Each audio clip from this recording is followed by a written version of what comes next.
Monsieur Rodecker, dans son article de la rubrique L'incorrect du Valeurs actuelles du 23 mars 2023, fait de Descartes l'initiateur involontaire de la disparition actuelle de la notion d'âme dans notre société postmoderne pour en avoir trop fait la promotion. Bien qu'il avoue que la critique faite envers Descartes est partiellement contre la lettre de ses textes, le premier chef d'accusation est plutôt totalement contre la lettre de ses textes lorsqu'il affirme que le nom de Descartes est synonyme d'un recommencement du monde dont l'homme et non plus Dieu serait l'auteur. Ce n'est pas dans les méditations de Descartes qu'il en trouvera la preuve. Descartes y répète qu'il est nécessaire de penser qu'il y a un Dieu, créateur universel de toutes les choses qui sont hors de lui, et dans un langage très paulinien, parlant de l'idée qu'il a en lui d'un être souverainement parfait, dit qu'on ne doit pas trouver étrange que Dieu, en me créant, ait mis en moi cette idée pour être comme la marque de l'ouvrier sur son ouvrage. Saint Paul dira de son côté ce qu'il y a d'invisible depuis la création du monde se laisse voir à l'intelligence à travers ses œuvres. Mais là n'est pas le plus grave. L'erreur principale, à notre sens, se fait sur la notion de l'âme, qui est le thème de cet article qui s'intitule « L'abolition de l'âme précède et conditionne l'abolition de l'homme », dont nous ne critiquons pas le constat et les effets, mais simplement la cause. Avec Descartes, pense M. Rodecker, l'âme reçoit un nouveau destin dont l'abolition sera l'accomplissement. En fait, il reproche à Descartes d'avoir tellement élevé l'âme qu'il l'a fait chuter tel un Icare trop proche du soleil. Il n'est pas faux qu'il y a chez lui un certain angélisme, et que cette métaphore, qui n'est pas dans l'article, a une certaine vérité. L'âme cartésienne prétend avoir une intuition directe des choses qui la rapproche de l'âme angélique et qui, pour un philosophe réaliste, n'est pas acceptable. Mais cela n'explique pas réellement la chute de l'âme moderne et surtout ce n'est pas propre au cartésianisme. Cela nous amène à l'erreur majeure de l'article, selon nous, qui consiste à opposer Descartes à Augustin et dans une moindre mesure à Pascal.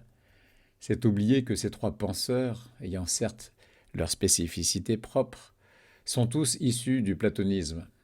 M. Baudin, cité par Étienne Gilson dans son excellente introduction à l'étude de saint Augustin, précise qu'on peut discerner deux augustinismes philosophiques, celui de l'ontologisme des vérités rationnelles qui s'épanouit précisément chez Descartes, et celui de l'expérimentation des vérités religieuses qui a son apogée chez Pascal. Ces deux courants engendrent deux intuitionnismes différents, celui de la raison pure et celui du cœur.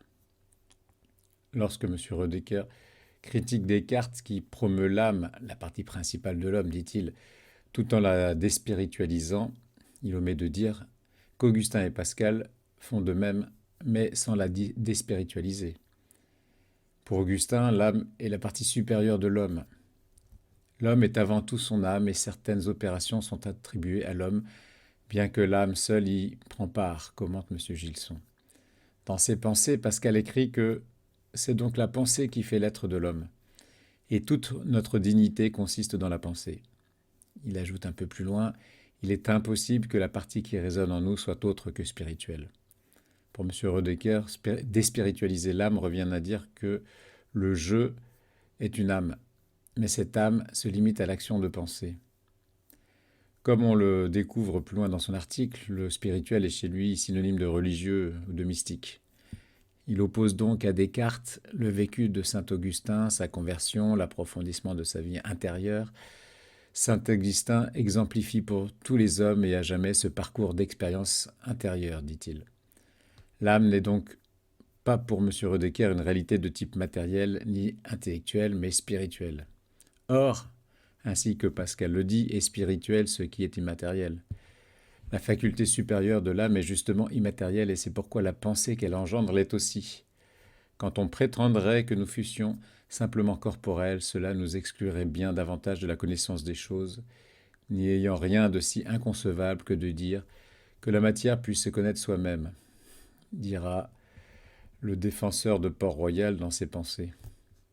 Saint Augustin ne pense pas autrement. S'il veut prouver que l'âme existe à part du corps et rejoindre Descartes dans sa fameuse distinction de l'âme et du corps, c'est pour prouver qu'elle est une substance spirituelle. La seule chose dont saint Augustin soit sûr concernant l'âme, c'est qu'elle est une pensée. Résumant sa doctrine sur ce point, M. Gilson dit que on peut douter de tout, mais non de la pensée sans laquelle il ne serait même pas possible de douter. Il y a chez Augustin, comme chez Descartes, le doute au départ de l'enquête sur l'existence et la nature de l'âme. Mieux encore, il y a aussi le cogito qui, certes, ne prendra pas la forme spécifiquement cartésienne, comme le soulignera Pascal avec une force indépassable. Le fameux « je pense donc je suis » que rappelle M. Rodecker n'est pas propre à Descartes. 1200 ans auparavant, selon Pascal, Augustin a dit la même chose, mais à l'aventure comme en passant, alors que Descartes en a fait un principe ferme et soutenu d'une métaphysique entière. Dans son De la vie bienheureuse, Augustin se pose la question « sais-tu que tu penses ?» Je le sais. Donc il est vrai que tu penses ? C'est vrai. La certitude de l'existence du sujet pensant est donc immédiatement fondée sur la certitude de l'existence de la pensée. Cette vérité incontestable est aussi la première des certitudes, conclut M. Gilson. Quand M. Rodecker reproche à Descartes de penser qu'il est plus certain d'avoir une âme ou d'être une âme que d'avoir un corps, il doit par conséquent faire à saint Augustin le même reproche. De même que le doute, même dans le cas où la pensée qui se connaît est dans l'erreur, c'est encore une évidence de l'existence du sujet pensant. Si je me trompe, je suis. On ne peut pas dire que le sens complet de son fameux « je pense donc je suis » veut simplement dire « donc je suis une âme », comme le fait M. Rodecker. Affirmer le cogito, c'est affirmer aussi l'âme en tant que substance pensante existante. C'est donc avant tout affirmer le premier jugement d'existence concernant une substance qui, certes, n'est pas faite d'autre chose que de la pensée chez un Descartes. C'est une pensée pure, sans participation du corps, telle que l'avait conçue saint Augustin. Augustin ne va pas jusqu'à dire que le « je » n'est que l'âme. Le « je » n'est ni le corps, ni l'âme, mais l'homme. Cela dit, le corps ne joue aucun rôle dans la sensation. C'est pour Augustin une opération propre à l'âme. L'homme est une âme raisonnable qui se sert d'un corps terrestre et mortel. Nous ne sommes pas loin de l'âme platonicienne comparée à un pilote dans un navire.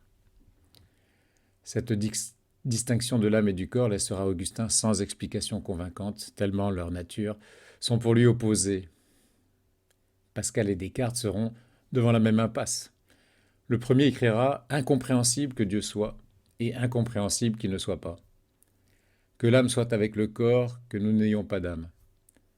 Le dernier maintiendra l'union substantielle du corps et l'âme, et que l'âme est dans un rapport intime avec le corps. Cette union est possible mais non pensable, car ces deux substances s'excluent réciproquement. Pour Descartes, il est possible d'éprouver cette union, mais on ne peut pas l'expliquer. La seule explication est que Dieu l'a voulu ainsi. Si l'homme est l'union substantielle de l'âme et du corps, c'est bien qu'il est aussi son corps. Le je ne peut pas être seulement l'âme. Augustin distingue le mot anima, qui est l'âme des animaux, principe moteur du corps considéré dans sa fonction vitale, du mot animus, l'âme de l'homme, à la fois principe vital et substance spirituelle. Il utilise aussi parfois le mot spiritus pour évoquer la partie rationnelle de l'âme, faculté propre à l'homme.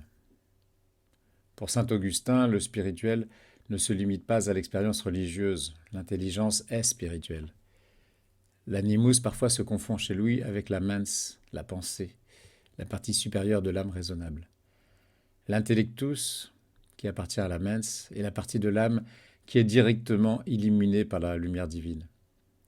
Nous ne sommes pas dans la mystique, dans les rapports de la grâce sanctifiante et de l'âme, de l'expérience chrétienne, du Christ en nous et des actes de charité qui en découlent, mais nous sommes tout de même dans le rapport de l'âme avec son Dieu, qui l'illumine pour produire des actes de connaissance. Il existe ainsi une vie intérieure, également du côté de la pensée. La recherche de Dieu, l'intelligence en quête de la foi, est une expérience spirituelle. D'autant plus que la volonté ou le cœur ne marchent pas seuls. Si la volonté désire un objet, c'est parce que l'intelligence le découvre auparavant et la lui propose comme un bien désirable. Nous retrouvons ici les deux courants de l'augustinisme dont nous parlions au début. Si la démarche de Descartes, selon M. Rediker, est une totale intellectualisation de l'âme qui aboutit à l'identité entre le jeu, l'âme et la pensée, cette extraordinaire promotion de l'âme n'est pas son exclusivité. Bien avant lui, saint Augustin a dit à peu près les mêmes choses. Si Descartes est le précurseur de la mort de l'âme, Augustin emporte avant lui la responsabilité. Il serait curieux de faire d'un des plus grands théologiens de l'Église catholique le coupable de la disparition de la notion de l'âme, qui est une des choses les plus importantes de la théologie de cette sainte société. Le cartésianisme n'est pas un augustinisme à cause des rapports de la foi et de la raison qui diffèrent chez les deux penseurs, et l'idée même que Descartes se faisait de la philosophie, si l'on en croit M. Henri Gouillet, dans la pensée religieuse de Descartes. Descartes a cependant intégré dans sa doctrine toute une série de thèses augustiniennes. Le doute comme certitude d'existence, le « je pense donc je suis », de la conception du temps, de la définition du corps par l'étendue et le mouvement, le rêve, l'illusion ou la démence comme certitude d'être vivant et d'exister, la nécessité de penser par ordre, la certitude de l'existence du sujet pensant fondée sur la certitude de l'existence de la pensée, l'infaillibilité de la connaissance sensible en elle-même comme simple apparence, mais qui nous induit forcément en erreur si elle est prise comme critérium de la vérité, la nécessité de l'existence d'un objet transcendant l'homme s'il est présent à la pensée, la mathématique comme science certaine dont Descartes appliquera l'évidence et la clarté à la métaphysique et à la physique, dans l'espoir d'aboutir à une explication totale du monde par l'étendue et la quantité. S'il faut opposer un grand théologien à Descartes, il vaudrait mieux que ce soit saint Thomas d'Aquin dont la nature de l'âme s'éloigne de celle d'Augustin puisqu'il est, lui, un disciple d'Aristote. Et même pour lui, rien n'est plus grand que l'intellect de l'homme qui le fait à l'image et à la ressemblance de Dieu. L'âme reste une substance intellectuelle qui donne l'être au corps.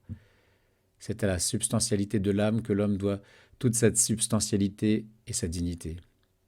Toute la philosophie médiévale est d'accord avec Boès pour dire que la personne humaine est la substance individuelle d'un être raisonnable.